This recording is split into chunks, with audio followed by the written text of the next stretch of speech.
Welcome to ReachMD. I'm your host, Dr. Jennifer Caudle, and joining me today is Dr. Sarah Domoff, clinical faculty member and director of the Family Health Lab in the Department of Psychology at Central Michigan University. She is actively involved in training clinicians on the impacts of prolonged screen time and media usage on children's health. Dr. Domoff, welcome to the program.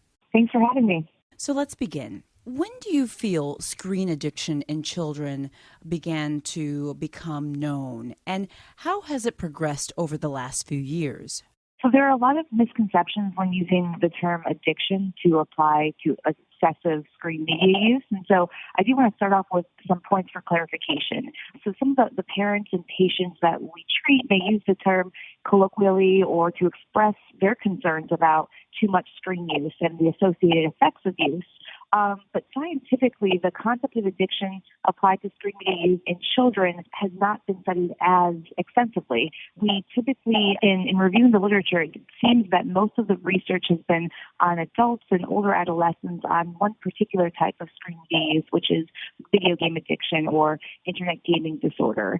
So there's enough compelling evidence on that area of research and screen media use to warrant its inclusion in the DSM-5 in Section 3.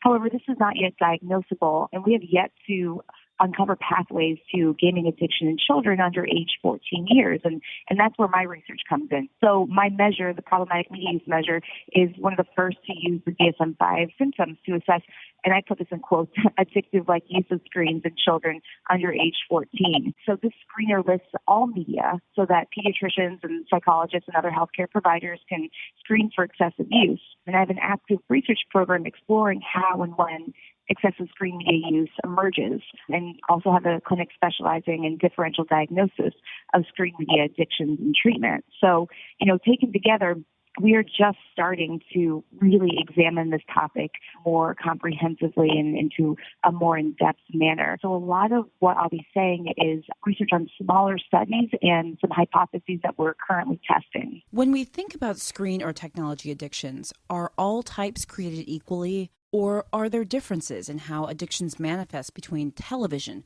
mobile devices, social media platforms, and even game consoles? So we have the most evidence for a video game addiction. It's reinforcing, but some argue that other features of different apps such as social media may be addictive. And again, this is still yet to be studied. So right now my research is actually examining different neural responses to cell phones in youth who endorse social media addiction versus those who do not. So we are actively working on trying to uncover this.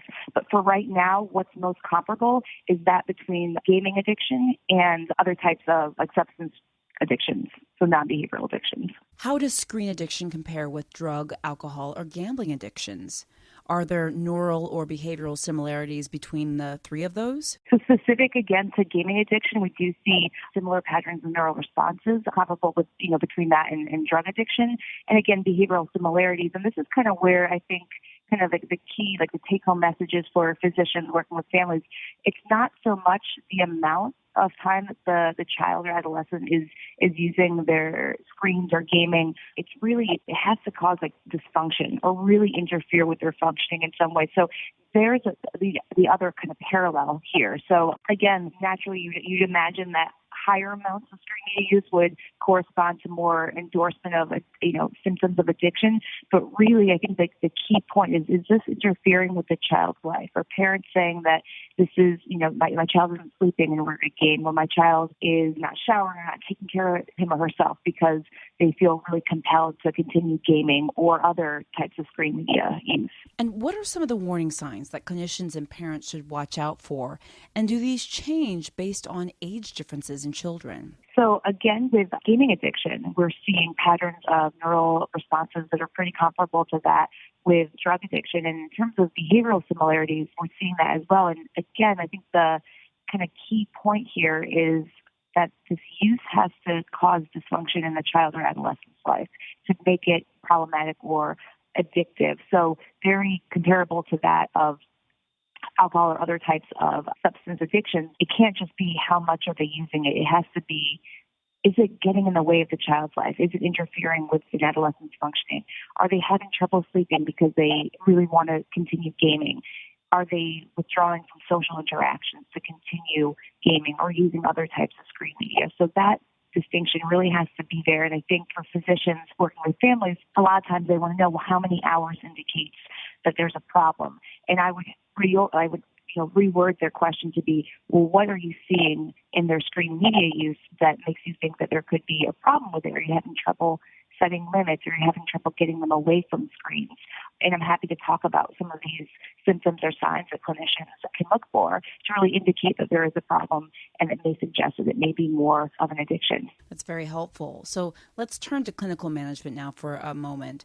Let's talk about approaches or tools that you might recommend to parents or to physicians to identify and curb screen addiction. Yeah, so the problematic media use measure that I developed, it was just published last year, and I'm, of course, happy to share with any physician who might be interested in using it.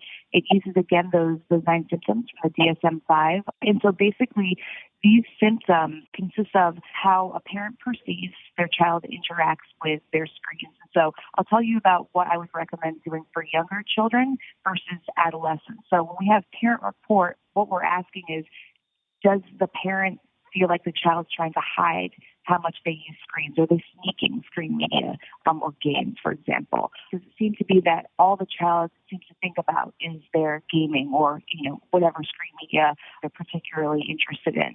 Does it seem like the child is using screen media, such as games or social media, to handle negative affect or to increase their mood or to avoid stressors in their life?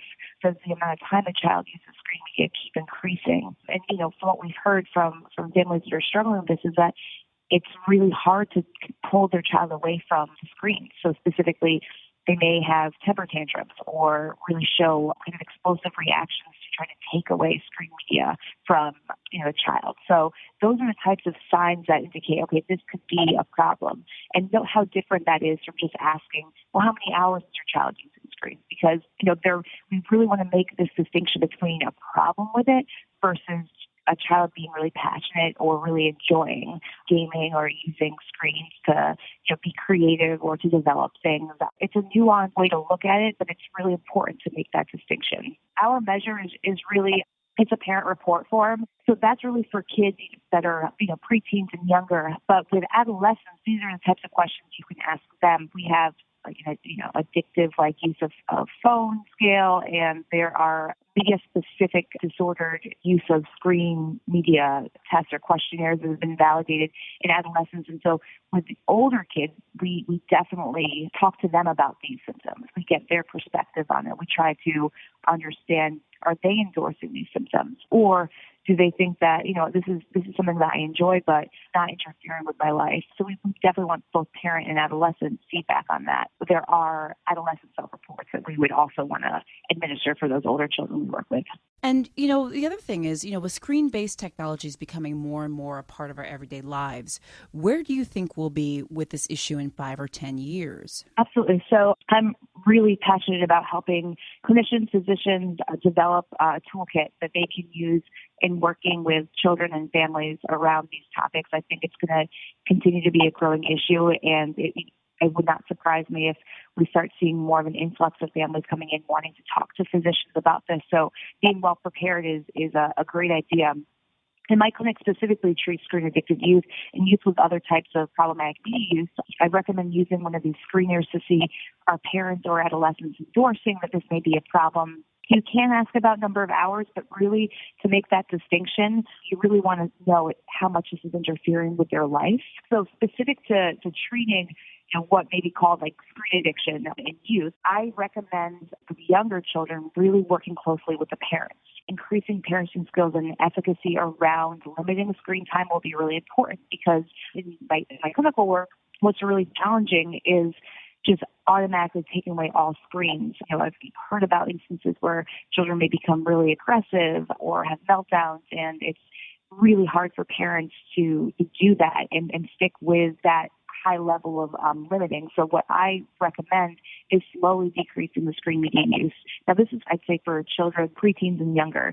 So working on decreasing the amount of screen media use each day and replacing the time that they spent gaming or doing other types of screen media with activities or tasks that would improve any deficits that may have resulted from the excessive screen media use or worsen their baseline mental health symptoms. So, for example, with some of the children that I've worked with, we hear that some social skills deficits sometimes emerge or kind of coincide with excessive gaming. So what we want to do is take away from those hours of gaming and have them be engaged in some sort of extracurricular activity or team or sport where they can get and build those social skills. So it's really important to replace the hours with something positive and beneficial for the child.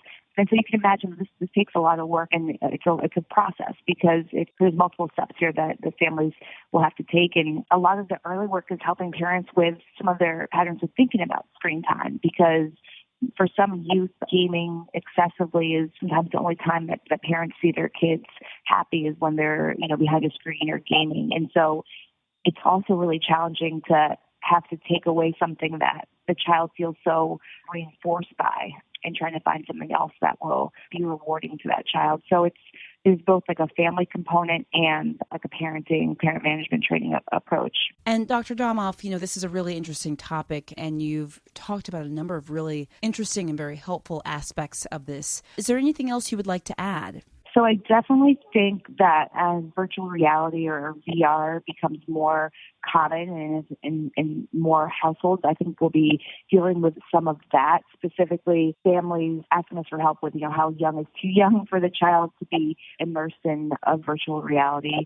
I'm concerned, and something that may be occurring right now for some physicians is helping parents with their own screen addiction. So sometimes I hear from adolescents that it's really hard to change their habits or their social media use or their phone use when in their household, everyone in the home is behind the screen. And so as we move forward where there's more adoption and people become even more tethered to their phones, I think part of the work will be screening for parents for excessive use of screens and helping them reduce that so that they can be models for their children and have a healthy balance of screens in their life. And so, one of the really challenging things about this research and the practice is that really over these next couple of years is when we're finally going to be able to see what happens to children who are chronically and intensely exposed to have screen exposure. So it's a concerning issue because we don't know yet, but we hopefully within the next few years will be able to see if there are brain differences when it's